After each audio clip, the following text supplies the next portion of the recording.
It is a pleasure today to have with us Rahul Chaudhary, Managing Director, CG Corp, and we're going to talk about the changing dynamics of the hospitality industry and the way forward during these tumultuous times.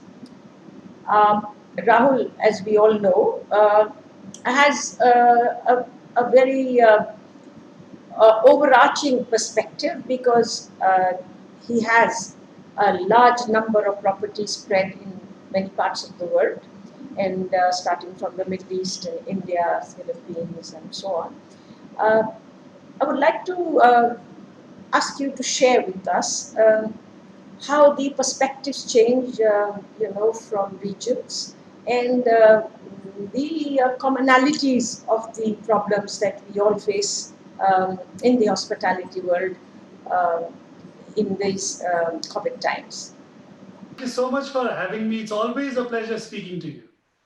So obviously, it's a known fact that COVID has made us relook at our entire, I would say, our hospitality fraternity.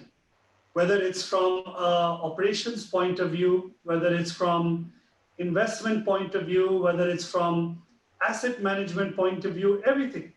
Now, touching upon some of the pertinent points where I believe we have had to relook at the entire structure, let's say from operations.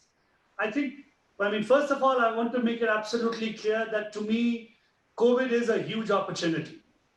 And I do not look at it as a situation whereby it is going to be a permanent measure.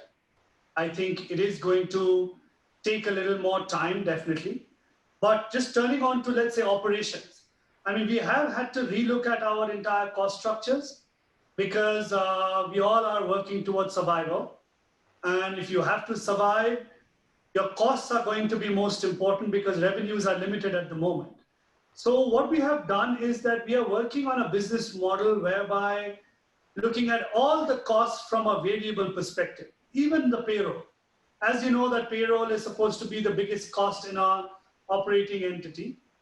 But due to the, let's say, unpredictability of revenues, as the revenues grow, we are trying to add the manpower as well. So number one, what we have done is that every single cost structure we are looking at as a variable. That's a big thing that we have done. Second is from an operations point of view, re-looking at our current business model altogether. To give you an example, I mean, the newly opened Vivanta in Kathmandu, where you have also stayed yourself, it is supposed to be a room factory, whereby we have limited F&B outlets, but we've never been closed even during COVID. Fortunately or unfortunately, we've had to keep 2 or 3 rooms even during COVID with guests that were stranded. And you know, whether it is 1 room or 100 rooms, you still have to have the skeleton level of operating staff. But we've had to change the business model to an F&B business model. And we've actually done quite well. We are doing deliveries. We are also doing by taking all the safety measures and precautions, we are doing F&B services at the hotel, and we're generating almost 80-90% of our revenues as F&B. So that's with the business model. Third is also from our strategy on how the business needs to be run. It means evolving your current business. For example, our wellness resort in Philippines, the farm. As you know that we won the best wellness resort in the world for almost 5 years now. What we have done in that wellness, holistic medical wellness resort is that we've added a medical testing facility. And we were one of the only facilities that were open throughout the COVID. Now, having done that, you'll be amazed that we've managed to do business even better than pre-COVID now. So you see, what we have done is we have restructured our cost basis, we have reassessed our business model, and we have re-evolved our structure.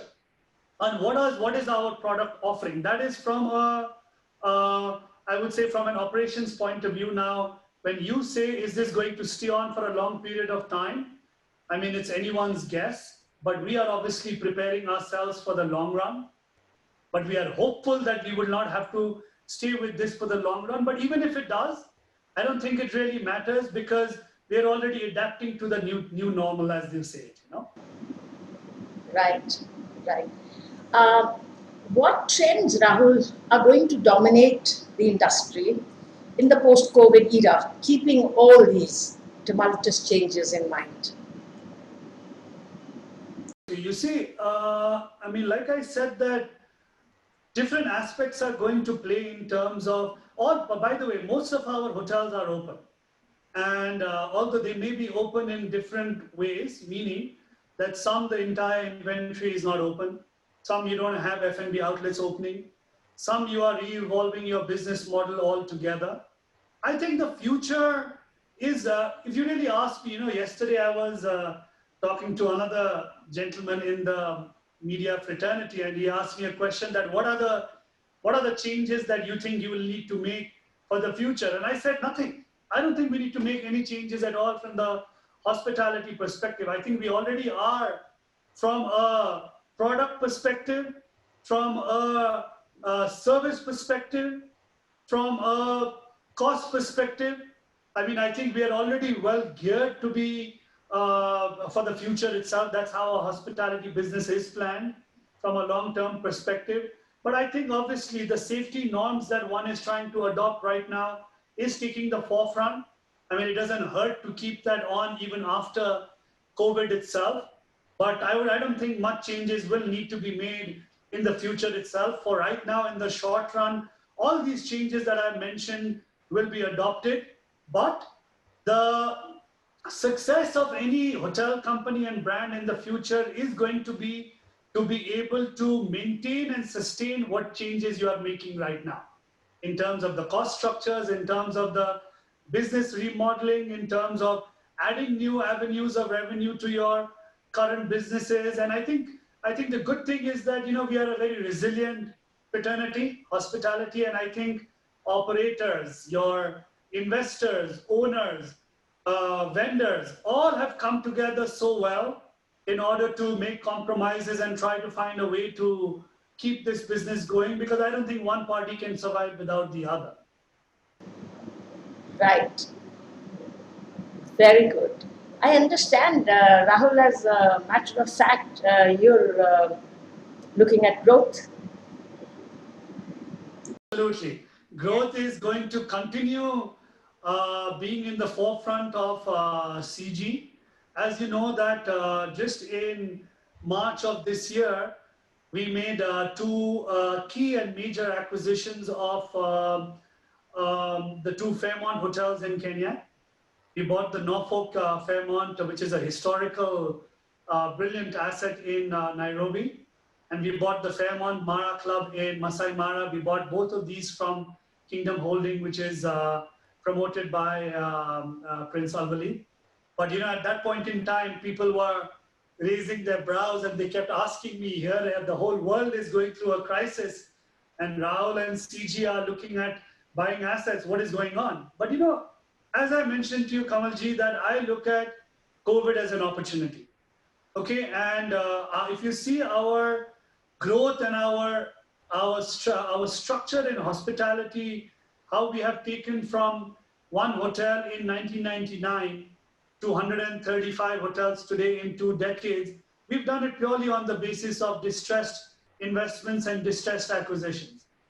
And that is going to continue. I believe that there is going to be tons of assets available in the fourth quarter of this year, and even more distressed assets in the first quarter of next year. We're already seeing many of that coming onto our table already, but I feel it's going to go further down. So we are going to continue, and we are constantly looking at investment opportunities. But having said that, we are very selective also in terms of the quantum, the returns from that investment, including the strategic fit within our global ambitions and the location as well. Because some regions are going to bounce back slower than the other. Some regions are important now. And also, most importantly, will be the segment. Because we believe that the leisure experiential segment, such as your safari and so on and so forth, and wellness. These three segments are going to take the forefront of hospitality in the near future, at least for some time, because you can, as you know, people are looking at staycations. That's become the new in thing now. Everyone wants to go just for staycations. Even in the city hotels, people want to go there. And more so, people are now wanting to go to stay for staycations for places that are just 3-4 hours away, or an hour flight away. It's I would call it, I don't necessarily like calling it safe distancing. I always call it natural distancing. And that's what these places are offering nowadays, and that's what's going to be the future. Right, right. You mentioned that some regions would bounce back quicker than others. How would you gauge that? Would that be government reactions to the crisis? How would you gauge it? Look at it is that, see, there are many things that you can draw in from. One of the most important things is that I believe that at least for the next 12 to 24 months, domestic markets are going to play a key role in terms of getting the businesses up and running. For example, I do not think, inbound travel has virtually vanished at the moment. And we own a high inbound travel company in India, Nepal, Bhutan, Sri Lanka, and Maldives as well, called and Beyond in these regions itself. And it's obviously struggling. But the way to assess that would be the sheer power of the population. I mean, when you look at India and China, those two countries itself is almost 3 billion of population. If you look at China at the moment, tourism has almost virtually become better than even if it was before. They're doing a double-digit growth this year. India is obviously just getting out of it.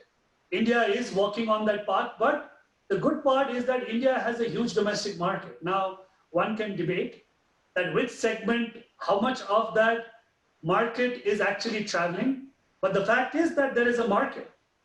So the way I would really look at it is that one is determined by the strength of your domestic market. Number one, domestic, I would say population and the traffic in domestic markets. Second is also from the perspective of the countries that have more or less come out of COVID. And those are the countries that have taken action first. And I can name you a few countries such as Sri Lanka, Singapore, Japan. These are some very prime examples I can give you. Obviously, the borders are closed, no doubt. But I can tell you that these are the countries that are going to open their borders first for tourism, because they've been managed to contain the pandemic, and they are all surviving based on their local market. And like you rightfully said, these are exactly the countries where the government and the banks have stepped up to help the hospitality fraternity. Yeah. And without that, the country cannot turn around. Without that, the hospitality fraternity cannot turn around. But having said that, we have no choice also. So I think all of these are a ripple effect. I think one is going to take precedence over the other. So that's why it's going to take a little bit of time. Thank you. Rahul, talk to me on the role of technology and how it will impact manpower development now and in the future. In terms of reskilling, in terms of uh, back of the house and as being in the front of the house. How will it impact the manpower needs? How will it dictate the manpower needs of the future? The way I really look at it is that technology was always there. I think technology was evolving. No doubt that technology was evolving in the hospitality sector as well. In all the back of the house, front of the house, in running of the operations, HR, training, all of these areas already had the technology that was playing a major role. What is playing a big role now in terms of technology is new apps and tech that are coming in to fill the beds and to optimize your revenues. Revenue optimization technology and mediums are coming in. When you talk about bringing in traffic into your doorstep, It's not only your typical OTAs that are now selling the rooms. There are staycation applications that are coming on. There are other mediums by way of which hotels themselves are exploring on expanding the businesses within their group itself. But if you really ask me, hospitality, when you talk about above a certain segment, for example, wellness, luxury, these segments, human touch is always going to be important, and that is never going to die out. Because without that, the service standards and let's say to maintain those luxury levels will never be possible.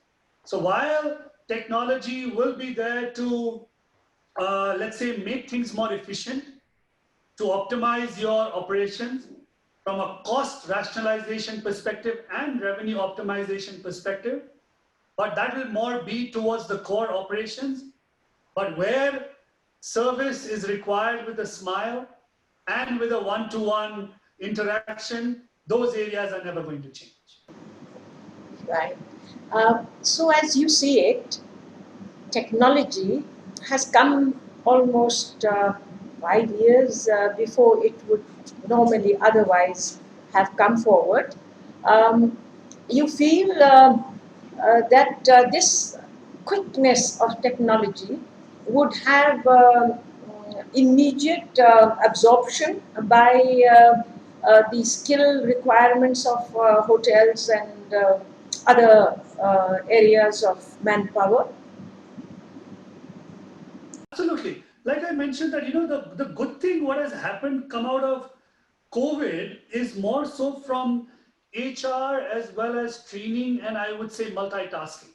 See, what has happened is that because hotels are cutting down on costs, you have your employees who are obviously who are employed, let's say, for example, for HR. Now you're also involving them for F&B services. So you see, what is happening is that two things are happening. You are on one hand being able to utilize the services of an employee who was typically appointed for one department in another.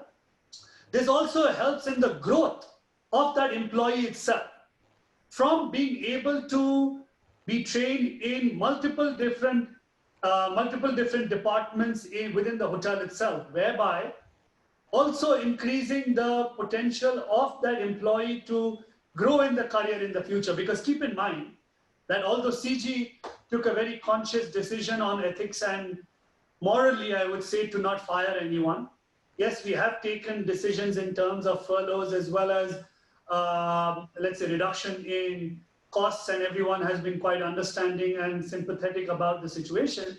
But keep in mind that all over the world, people have lost their jobs.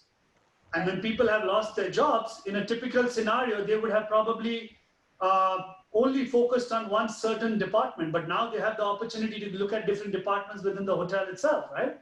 So I think, like I said, Kamalji, I look at this as an opportunity for everyone. I mean, it depends how you look at this as an opportunity or you don't. I mean, we have a problem on our hands. We can always stick with those problems, but I think it's us to decide how you can find an opportunity within each of these issues. Very nice. And before we close, I have one parting question for you. Sure. Are you looking at acquisition of a luxury, very high-end luxury brand? Somewhere No, close? that is, you see, my vision has always been to, or is to buy a luxury brand for sure. I mean, I do admire many of these brands, such as your Aman, your, let's say, Six Senses, your Four Seasons, Mandarin Oriental, Peninsula. I mean, I'm always upfront about this that, Kamalji, I don't have the desire to become a Marriott or a Hilton or an Accor, but I have the desire and vision to become someone who has a hotel from east to west, but one hotel in a city that is recognized above 1,000 others, and also be able to, my strategy eventually is to acquire one of the brands or brands like one of these in the future, which is going to really set yourself out from the rest. Like I mentioned, when you talk about all these leisure, wellness, experiential, and services, these brands stand out. And obviously, I'm always in for acquisitions. I'm in for opportunities. So let's see. I mean, let's hope that we get to our vision of 200 by 2025. I think we are moving towards that direction. And with your good wishes, I'm sure we'll get there. I'm sure you're going to. I think we'll do a follow-up in 2021 early, and then we'll know what else you have on the roadmap. Thank you so much, Samadji. Thank you. Really, really appreciate it. Thank you. Thanks. Really appreciate it. Bye. Thank you.